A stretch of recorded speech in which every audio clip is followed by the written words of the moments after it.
रमता राम जपो रे प्राणी, अब तो सुन ले राम कहानी।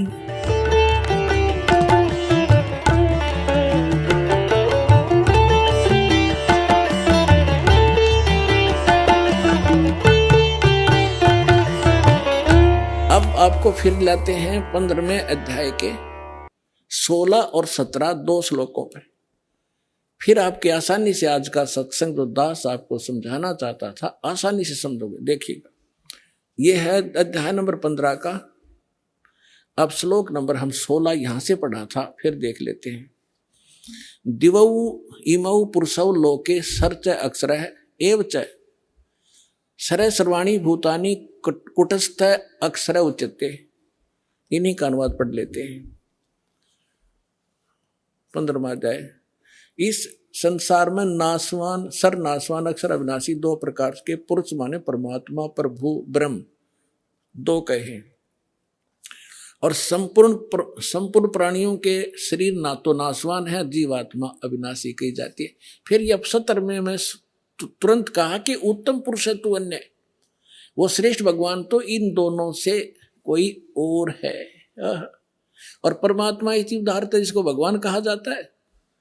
ये लोग तरमावी से विभर्ती जो तीनों लोकों प्रवेश करके सबका धारण पोषण करता है, वो अविनाशी परमात्मा है। इन्हीं का अनुवाद। उत्तम पुरुष श्रेष्ठ भगवान तो कोई इनसे दोनों से अन्य है, जो तीनों लोकों प्रवेश करके और सबका धारण पोषण करता है, अविनाशी परमेश्वर परमात्मा इस प्रकार कहा गया है। अब ये है वो जड़ संसार रूपी वृक्ष की प्रवृत्ति कहां से होती है, किससे आहार होता है, कौन पालन करता है।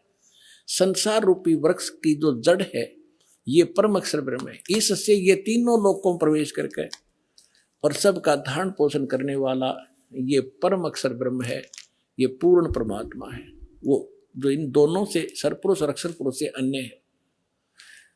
अब ये है तीनों लोकों प्रवेश करके सबका धारण पोषण करने वाला ये परमात्मा है। अब हम आपको थोड़ा सा इन भगवानों का जो अक्षेत्र दिखाएंगे कि ये कितने प्रभु हैं। जैसे एक ब्रह्मांड होता है, एक ब्रह्मांड में कौन कौन सी स्थिति है वो देखिएगा। ये एक ब्रह्मांड का लघु चित्र है। इस ब्रह्मांड का अंडे जैसी शकल है, अंडे आकार है, अंड आकार है। ये देखिए ऐसा है यहां तक। ये इसको अंड भी कहते हैं, इसको ब्रह्मांड भी कहते हैं। और इस ब्रह्मांड के अंदर जो व्यवस्था है वो हमारे शरीर के अंदर हम देख सकते हैं, जब हम हमारे इन चैनलों को कमलों को ऑन कर लेंगे मंत्रों की साधना करके। तो इसलिए इसको पिंड, शरीर को पिंड कहते हैं। जैसे एक टेलीविजन के अंदर कहीं भी कार्यक्रम हो रहा हो, वो कार्यक्रम हो रहा कहीं और देख हम टीवी पर सकते हैं, ऐसे ये शरीर हमारा है। तो पूरे ब्रह्मांड का जो नक्शा है इस पिंड के अंदर है। इसको पिंड भी कहते हैं, इसको अंड आकार है इसलिए अंड भी इसी को कहते हैं। अरे राधा स्वामी वाले ये नकली पिंड अलग बताते हैं, अंड अलग बताते हैं, ब्रह्मांड न्यारा क्या पता नहीं इनको। ये देखिएगा, तो ये इस ब्रह्मांड के अंदर क्या क्या व्यवस्था है। नीचे से शुरू करते, ये 7 हैं। तल, अतुल, वितल, महातल, अतल, सुतल, रसातल और पाताल लोक। और ये पृथ्वी लोक, ये ब्रह्मा का लोक, ब्रह्मा जी का लोक, विष्णु शिव जी का लोक, विष्णु जी का लोक, और ये स्वर्ग, और ये नरक, ये इंद्र का लोक, ये मानसरोवर, ये धर्मराज का लोक, और ये एक ब्रह्म लोक है इसके अंदर। ये सारा ब्रह्म लोक कहलाता है। इतना ये एक ब्रह्म लोक है। इसमें इसने क्या कर रखा है, नकली सतलोक, ये महेंद्र काल भी, फिर नकली सतलोक, नकली अलखलोक और नकली अगमलोक और नकली अनामी लोक की रचना इस काल में करवा रखी। ये दुर्गा जी का लोक। यहां इसने गुप्त स्थान बना रखा है, और इस गुप्त स्थान पर कोई नहीं जा सकता इस काल की रजा से बिना। ब्रह्मा विष्णु महेश का पिता है। इसने 3 स्थान बना रखे, एक रजोगुण प्रधान क्षेत्र, एक तमोगुण प्रधान क्षेत्र, एक सतोगुण प्रधान क्षेत्र, जिसमें ये रजो इस ब्रह्मा रूप में ये अपना ऐसा रूप बना लेता है ब्रह्मा जी जैसा, और दुर्गा को ये अपनी पार सावित्री के रूप में रखता है। इन दोनों के संयोग से इस रजोगुण प्रधान अक्षेत्र में रहते हुए जो पुत्र उत्पन्न होता है, इसकी शकल जैसा हो जाता है, उसको ब्रह्मा नाम दे देता है और वो रजोगुण युक्त हो जाता है। इसी प्रकार ये सतोगुण युक्त स्थान है, इसमें स्वयं विष्णु रूप धारण करता है, दुर्गा को महालक्ष्मी रूप में रखता है। इन दोनों के संयोग से इस सतोगुण प्रधान क्षेत्र में रहने से जो पुत्र उत्पन्न होता है वो सतोगुण युक्त हो जाता है और उसका नाम विष्णु रख देते हैं। इसी प्रकार ये शंकर रूप बना लेता है, दुर्गा को पार्वती रूप में रखता है और इन दोनों के संयोग से तमोगुण प्रधान क्षेत्र में जो पुत्र उत्पन्न होता है वो तमोगुण युक्त हो जाता है। इसलिए रजगुण ब्रह्मा, सतगुण विष्णु और तमगुण शिव जी की उत्पत्ति करके ये फिर नीचे के लोकों का प्रधान बना देता है, इनको एक एक द्वीप दे देता है। और ये तीनों भगवान केवल पृथ्वी लोक, स्वर्गलोक और इस पाताल लोक, इन तीन लोकों के ऊपर ही ये प्रभुता रखते हैं इस एक ब्रह्मांड में। बस इतने मालिक हैं, इतने स्वामी हैं। और ये जो ब्रह्म है इनका पिता सरपुरुष, ये केवल 21 ऐसे 21 ब्रह्मांडों का स्वामी है। ये देखिएगा, आप जी ने जो ब्रह्मांड देखा था ये वाला, अब ये समझो ये एक गेंद सी होगी और ये 21 ब्रह्मांड का अक्षेत्र है। इस सरपुरुष का गीता अध्याय नंबर 15 के श्लोक नंबर 16 और 17 वाले में 3 पुरुष हैं। ये सरपुरुष का क्षेत्र है 21 ब्रह्मांड।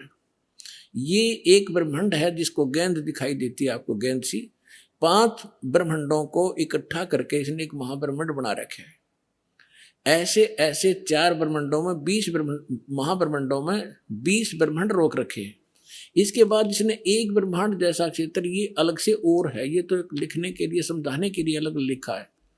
यहां भी इसने एक धोखा कर रखा है, नकली सतलोक, नकली अलखलोक, नकली अगमलोक और नकली अनामी लोक भी 21वें ब्रह्मांड में भी रचना करवा रखी है। ये तपस्शिला जहां बैठकर ये 1 लाख मानव शरीरधारी प्राणियों को खाता है। ये काल ब्रह्मा विष्णु महेश का पिता। और यहां से फिर आगे निकल जाते हैं, परब्रह्म का लोक में जाना होता है। अब देखिएगा, इसके बैक में कंप्लीट देखेंगे। अब ये है कंप्लीट सभी ब्रह्मांडों का, असंख्य ब्रह्मांडों का चित्र एक समझने के लिए। अब जो आपने देखे थे वो 21 ब्रह्मांड, अब ये है 21 ब्रह्मांड। ये सरपुरुष का क्षेत्र है, सरपुरुष का, बस इतना, ये इतना। और इसके बाद ये है परब्रह्म कहो, इसको अक्षर पुरुष कहो। इसे नेक्स्ट ब्रह्म जो है ये 7 संख्य ब्रह्मांड, इससे कई गुना बड़ा है। ये अक्षर पुरुष का केवल इतना ही अक्षेत्र है 7 संख्य ब्रह्मांड का। और ये है वो परम अक्षर ब्रह्म, असंख्य ब्रह्मांड का स्वामी। ये असंख्य, ये छोटे छोटे दिखे सारे ब्रह्मांड हैं, सारे अलग अलग से। ये तो थोड़ा सा क्षेत्र इन दोनों का और इस पूर्ण परमात्मा का, इंक्लूडिंग दिस ब्रह्म एंड पर ब्रह्म, सरपुरुष और अक्षर पुरुष इंक्लूडिंग ये परमात्मा सबके ऊपर ओवरऑल कंट्रोल, कुल का मालिक है। ये है वो परम अक्षर ब्रह्म। गीता अध्याय नंबर 8 के श्लोक नंबर 1 में अर्जुन ने प्रश्न किया कि हे भगवान, आपने गीता अध्याय नंबर 7 के श्लोक नंबर 29 में कहा है कि जो व्यक्ति जरा और मरण से छूटने का प्रयत्न ही कर रहे हैं, इस संसार की किसी वस्तु की इच्छा नहीं रखते, वो तत्ब्रह्म को और सारे दातम को और सभी कर्मों से परिचित हैं, वही व्यक्ति यहां से जरा और मरण, जरा माने वृद्ध अवस्था का दुख, कहर बुढ़ापे का, और मरण माने मृत्यु, इन दोनों दुखों से बचने का जो प्रयत्न कर रहे हैं वो उस तत्ब्रह्म से परिचित है। आप सुन रहे थे जगत गुरु तत्वदर्शी संत रामपाल जी महाराज जी के मंगल प्रवचन। अधिक जानकारी के लिए विजिट कीजिए हमारी वेबसाइट www.jagatgururampalji.org। संत रामपाल जी महाराज जी के शुभ आशीर्वाद से पूरे विश्व भर में 500 से भी ज्यादा नाम दीक्षा केंद्र हैं, जिन पर संत रामपाल जी महाराज जी द्वारा ऑनलाइन निशुल्क नाम दीक्षा दी जा रही है। अपने नजदीकी नाम दीक्षा केंद्र का पता करने के लिए संपर्क करें 8222880541।